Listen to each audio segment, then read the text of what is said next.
Puluhan terduga pelaku penyalahgunaan narkotika diamankan Polda NTB selama operasi Antik Rinjani 2023. Ratusan petani di Kecamatan Batu Kliang unjuk rasa ke kantor DPRD Tengah.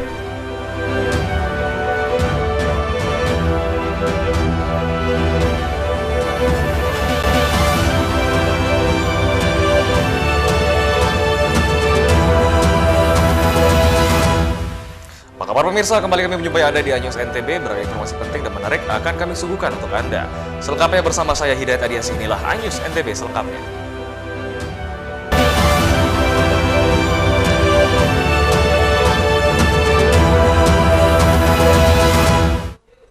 Kita awali informasi pertama pemirsa, puluhan terduga pelaku penyalahgunaan narkotika diamankan Polda NTB selama operasi Antik Rinjani 2023. Dari tangan pelaku, polisi sita pohon ganja, ekstasi, hasis, nasrum, handphone dan juga uang tunai puluhan juta sebagai barang bukti.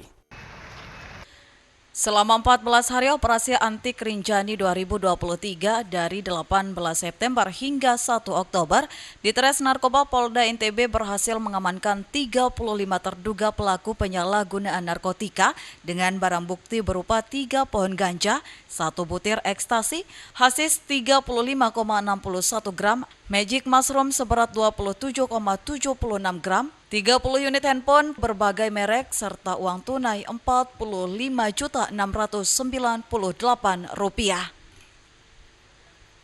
Direktur Ditres Narkoba Polda NTB, Kombes Pol Dedi Supriyadi menjelaskan, jika dikalkulasi barang bukti sabu ini senilai Rp1,4 miliar dan magic mushroom senilai Rp48 juta.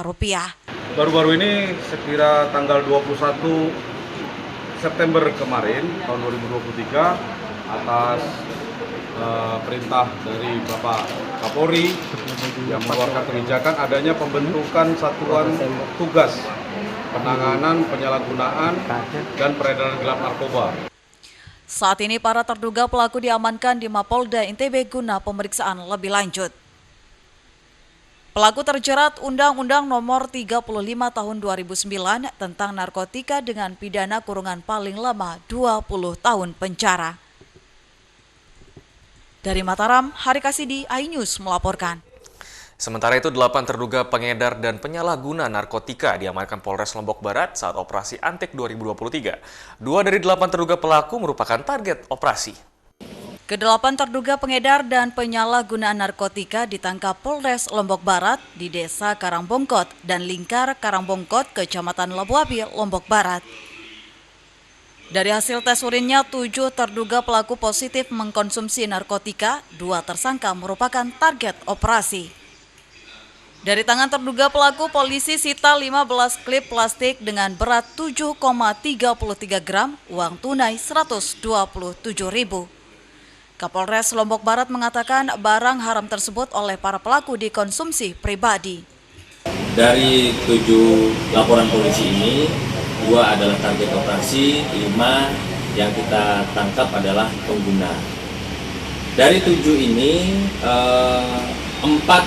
lokasi berada di desa, berhasil kita amankan di Desa Karangbongkot. Sedangkan 1 di Dusun Kebun Desa, di Desa Perempuan,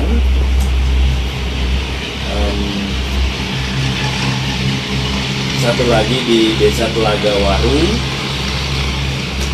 dan 1 lagi Desa Perempuan. Jadi 4 Karangbongkot, 2 di Desa Perempuan, 1 di Telaga Waru. Para pelaku dijerat pasal Undang-Undang Narkotika dengan ancaman pidana paling lama 20 tahun penjara.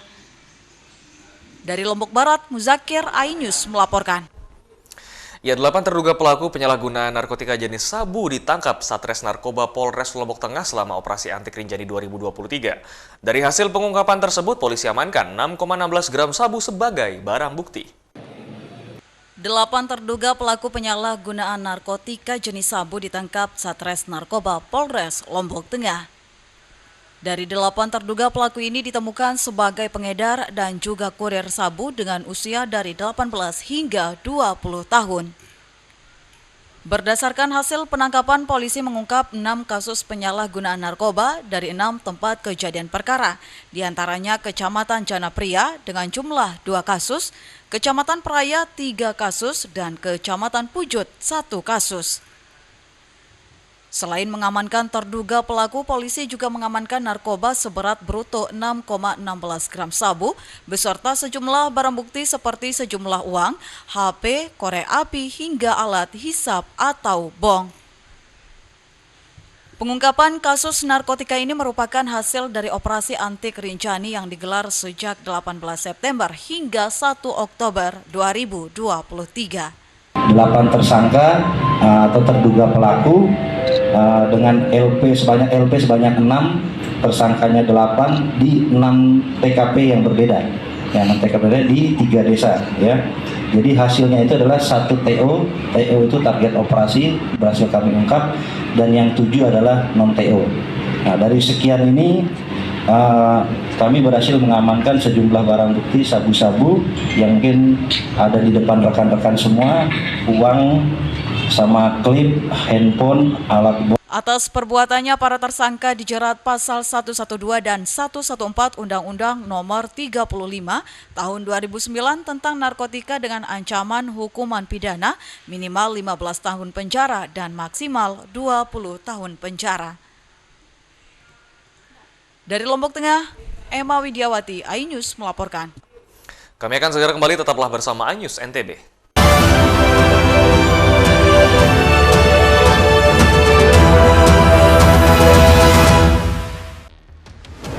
CCTV tersebar di seluruh penjuru. Komplotan pencurian mobil, tabrak lari lalu lintas dan pelanggaran melawan mobil ugal-ugalan menabrak pesepeda. Tragedi-tragedi yang mengerikan. Anak itu berikan bius, datang membawa senjata tajam dengan kecepatan yang di luar batas. Terekam kejadian-kejadian unik warga Plus 62. Nama saya Brigadir Marcelina dan inilah dia program Terekam.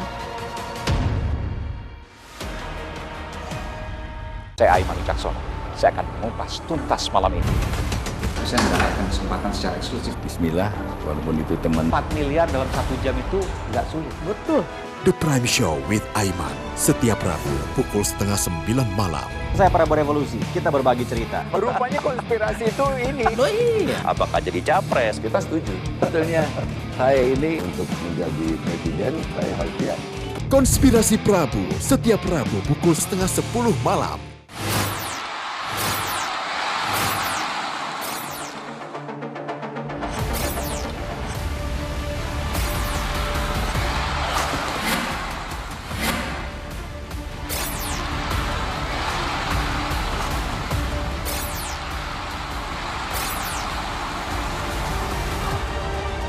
BWF European Tour 2023 live iNews, new home of badminton. Mengupas makna dan tafsir Al-Quran bersama ulama terkemuka tanah air. Kaum min kaum khairun minal yadis suflah. Nggak bakal bisa dibayar oleh dunia dan seisinya. Jelas, lugas untuk kehidupan sehari-hari. Di antara yang merusak hati adalah buruk sangka. Wa aqimus shalah wa atuz zakah. Itu pun sejajar dengan jihad fisabilillah. Cahaya Hati Indonesia, Sabtu dan Minggu pukul 12 siang di iNews. Selamat datang di iNews Today. Lengkapi pagi Anda dengan update informasi terkini. Apa penyebabnya? Apakah karena aspal ruas jalan ini ambles membentuk lubang? Boleh nggak sih dikasih senjata? Nggak boleh. Saya punya di bawah supervisor. Kita akan langsung bergabung bersama Giselia Nurahmat. Sejumlah bahan pokok mulai mengalami kenaikan. iNews Today setiap Senin sampai Jumat pukul 10 pagi di iNews. Hadir menemani pagi Anda dengan sajian informasi unik dan menarik. Walabi hutan yang merupakan hewan asli Papua Nugini. Dari Jepang disebut sebagai kariraisu. Menghadirkan bintang tamu yang menginspirasi. Campuran apa ini? Ini lemon. Oh lemon, iya. Kita peres. Itu harus dipotongin dengan dekat bagian mata. Kalau Morning Update, Senin sampai Jumat pukul 7 pagi di iNews.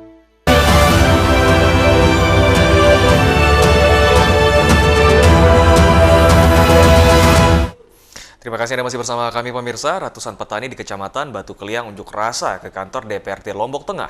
Mereka mendesak Dewan segera memberikan solusi terkait kekeringan yang dialami para petani. Ratusan petani dari 3 desa di Kecamatan Batu Keliang berunjuk rasa ke kantor DPRD Lombok Tengah. Para petani mengeluhkan kondisi lahan pertanian dan tambak ikan di wilayah mereka yang mengalami kekeringan. Petani mengaku kekeringan terjadi sejak beberapa bulan yang lalu selain karena musim kemarau, juga disebabkan saluran irigasi yang ditutup oleh badan wilayah sungai setempat. Meski sebelumnya saluran irigasi dibuka, namun di musim kemarau ini justru ditutup dan dialiri ke wilayah lain seperti wilayah Lombok Tengah bagian selatan, sehingga menyebabkan lahan pertanian dan tambak ikan milik petani mengering. Petani juga khawatir jika dalam beberapa hari lahan pertanian dan tambak ikan tidak dialiri air, menyebabkan tanaman dan ikan akan mati dan menyebabkan kerugian hingga miliaran rupiah. Para petani pun mendesak agar Dewan segera mencarikan solusi untuk petani, diantaranya menyelesaikan persoalan tersebut dengan pihak terkait, salah satunya BWS. Kemarau panjang ini yang membuat para petugas atau instansi terkait ini menutup kembali karena debit air yang mengalir. Di mana lokasinya Bang yang ditutup ini?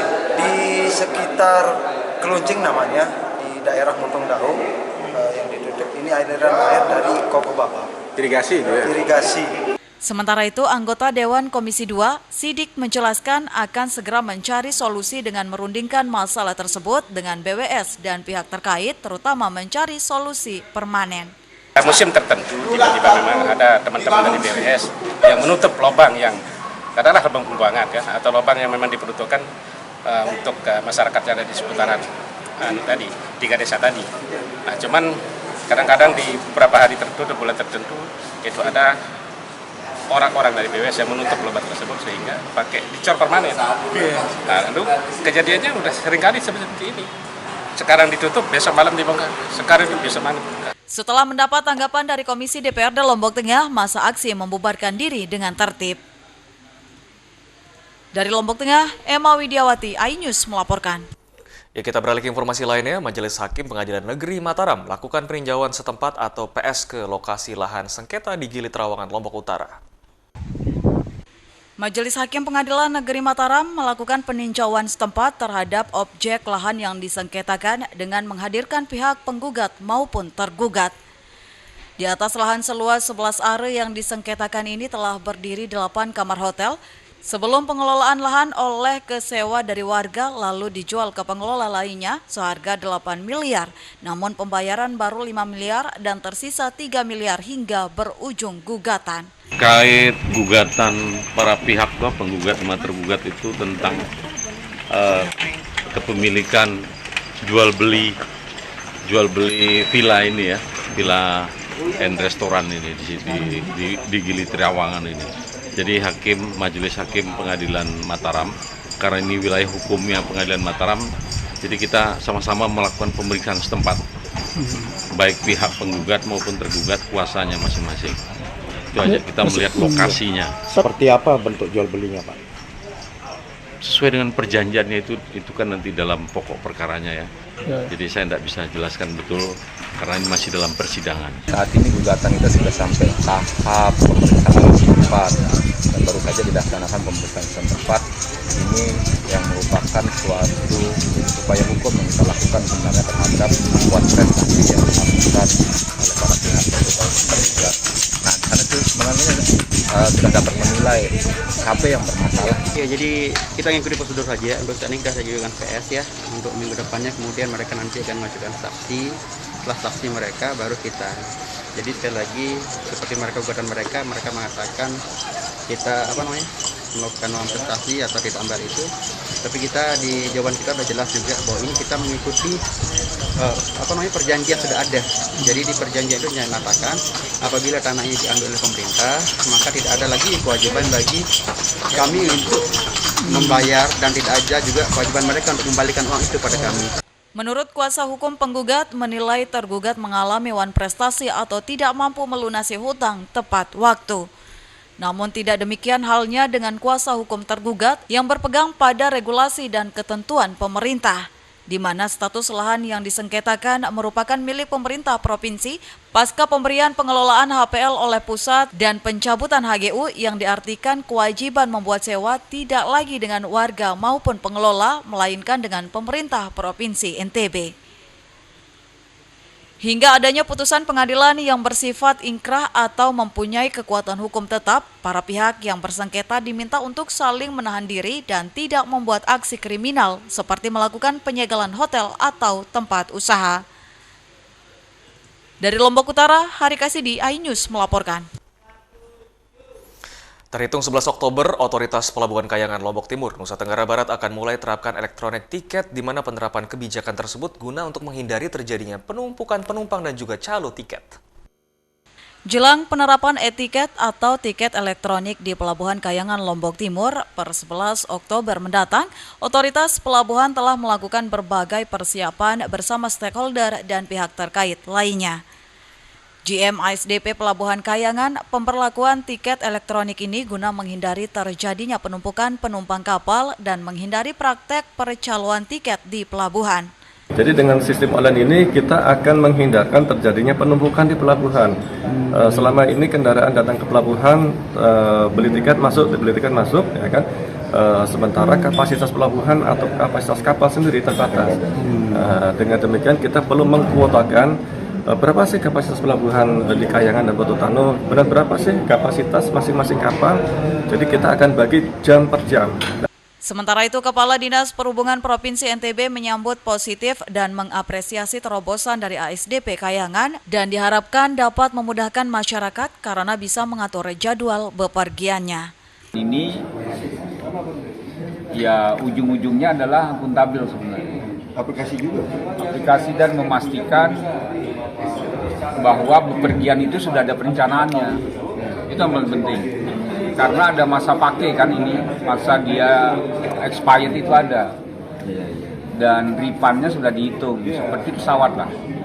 Nah ini adalah kepastian orang bepergian dan kepastian orang bertransaksi itu. Mulai kapan? Mulai per tanggal 11. Sementara persiapan penerapan e-tiket di Pelabuhan Kayangan Lombok Timur akan dilakukan secara terencana dan dalam waktu dekat akan dilakukan geladi atau persiapan baik dari segi SDM dan Sarpas penunjang pelabuhan. Dari Mataram, Hari Kasidi, iNews melaporkan. Kami akan segera kembali, tetaplah bersama iNews NTB.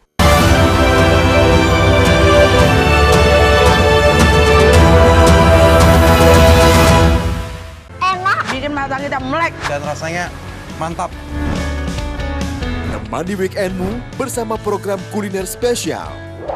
Kalaparan, eksplor gokil wisata kuliner.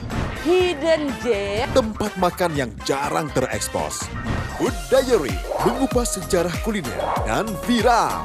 ini enak banget. Saksikan kuliner spesial weekend, Sabtu dan Minggu, pukul 10 pagi di iNews. Saya Aiman Wicaksono, saya akan mengupas tuntas malam ini.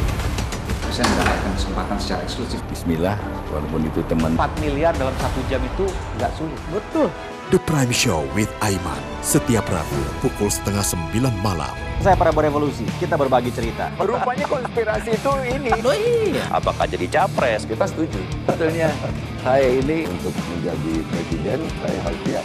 Konspirasi Prabu, setiap Rabu pukul 9:30 malam. Mengupas makna dan tafsir Al-Quran bersama ulama terkemuka tanah air. Kaumum min kaum khairun minal yadis suflah. Nggak bakal bisa dibayar oleh dunia dan seisinya. Jelas, lugas untuk kehidupan sehari-hari. Di antara yang merusak hati adalah buruk sangka. Wa aqimus shalah wa atuz zakah. Itu pun sejajar dengan jihad fisabilillah. Cahaya Hati Indonesia, Sabtu dan Minggu pukul 12 siang di iNews. CCTV tersebar di seluruh penjuru. Komplotan pencurian, mobil tabrak lalu lintas dan pelanggaran melawan mobil ugal-ugalan menabrak pesepeda. Tragedi-tragedi yang mengerikan. Anak itu berikan bius, datang membawa senjata tajam dengan kecepatan yang di luar batas. Terekam kejadian-kejadian unik warga Plus 62. Nama saya Brigadir Marcelina dan inilah dia program Terekam.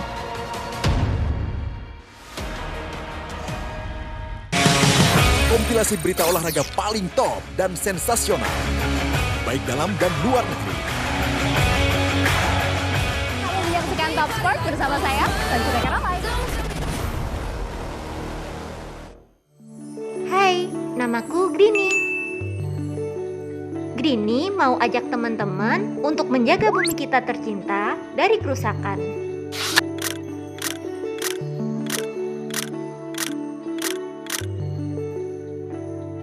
Mau tahu gimana caranya? Yuk, hemat energi teman-teman.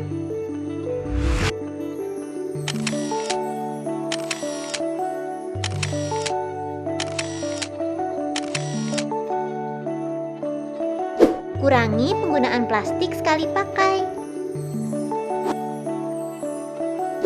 Terus mainan kita kalau udah nggak dipakai, sumbang ke teman lain yang membutuhkan.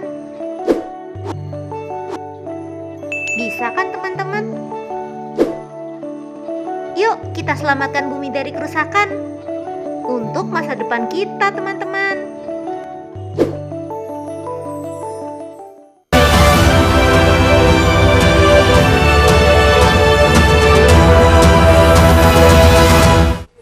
Terima kasih Anda masih bersama kami pemirsa. Ratusan pasukan khusus diterjunkan Makorem 162 Wirabakti untuk pengamanan Presiden dan tamu negara saat perhelatan MotoGP 13 hingga 15 Oktober 2023 mendatang. Sebanyak 100 pasukan khusus disiagakan Makorem 162 Wirabakti untuk pengamanan Presiden dan tamu negara saat pelaksanaan event balap dunia MotoGP di Pertamina Mandalika International Circuit 13 hingga 15 Oktober 2023 mendatang. Namun dalam hal pengamanan event sendiri, tanggung jawab penuh tetap ada di tangan aparat kepolisian. Dalam hal ini TNI bersifat membantu sesuai dengan kebutuhan dan kondisi yang ada, entah itu kebutuhan personil maupun material pendukung lainnya termasuk kendaraan tempur siap diterjunkan. Pengamanan event sendiri, ya pengamanan event MotoGP ya, itu nanti yang bertanggung jawab di sini. Jadi sektornya adalah dari Polda. Dari Polda sendiri sudah bersurat kepada TNI untuk meminta bantuan personil sejumlah 100 orang. Ya sudah kita serahkan nama-namanya, ini persiapan masih berlangsung. Namun TNI sendiri selain membackup untuk masalah pengamanan, juga kita menyiapkan rencana untuk menghadapi kontingensi apabila selama event berlangsung ada hal-hal yang tidak kita inginkan ya, bencana alam, gempa, bumi, tsunami, misalnya badai seperti itu. Kontingensi apa yang akan kita siapkan itu kita juga sudah siapkan, rapat-rapat sudah dilaksanakan sampai nanti FG dan simulasi di lapangan.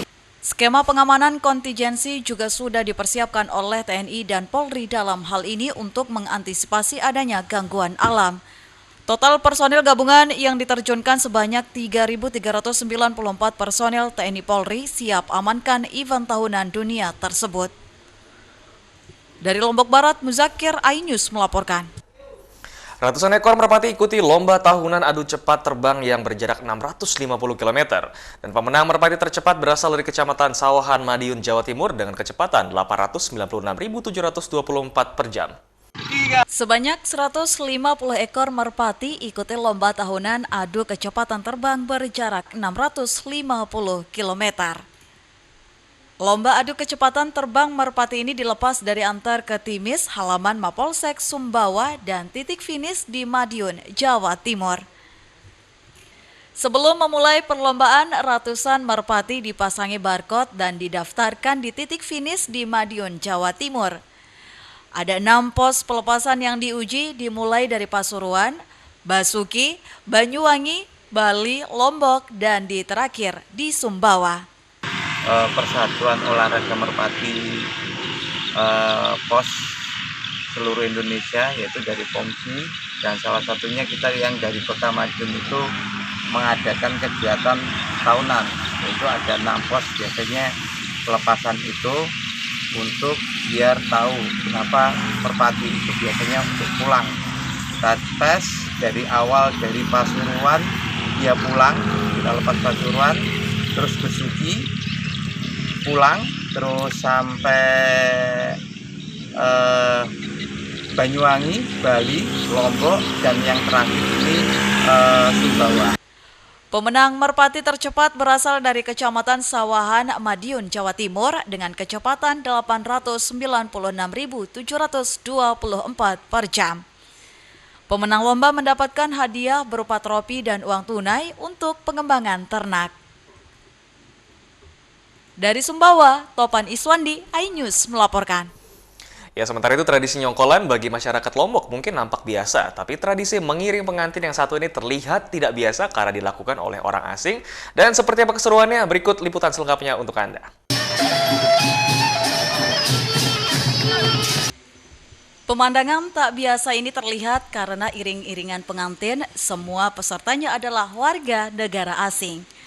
Mulai dari pengiring perempuan mengenakan kebaya dan kain, pengiring laki-lakinya juga tampak mengenakan setelan lengkap baju adat suku Sasak lengkap dengan kerisnya.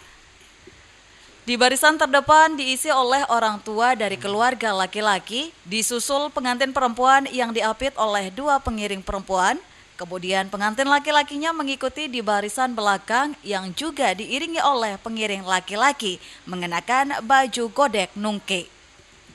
Iring-iringan pengantin ini menyedot perhatian warga dan pengguna jalan yang melintas. Tak sedikit warga dengan antusias saling menonton dan menyapa para turis ini.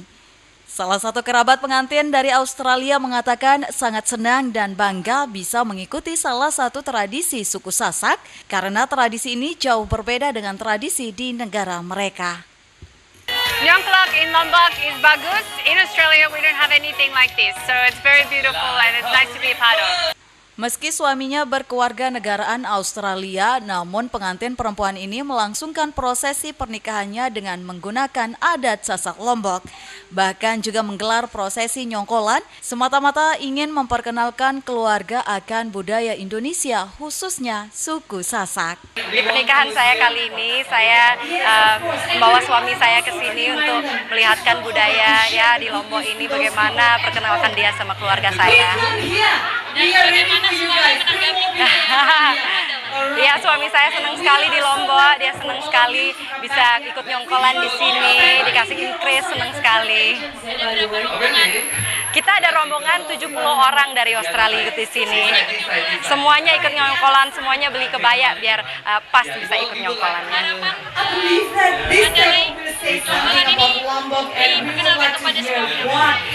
Perkenalkan kepada suami sama tamu-tamu dari Australia, bagaimana sih ini adat Sasak, apa artinya nyongkolan itu, bagaimana bisa gembiranya kita semua di sini. Sedikitnya 70 orang warga Australia, keluarga dari pengantin laki-laki diboyong ke Indonesia untuk mengikuti acara nyongkolan ini. Bahkan mereka melakukan fitting baju khusus untuk dikenakan pada saat momen sakral ini. Dari Lombok Barat, Herkiandi, iNews melaporkan. Serangkaian informasi tadi sekaligus menutup perjumpaan kita di iNews NTB kali ini. Saya Hidayat Adiasih, mewakili kru bertugas pamit. Terima kasih dan sampai jumpa kembali.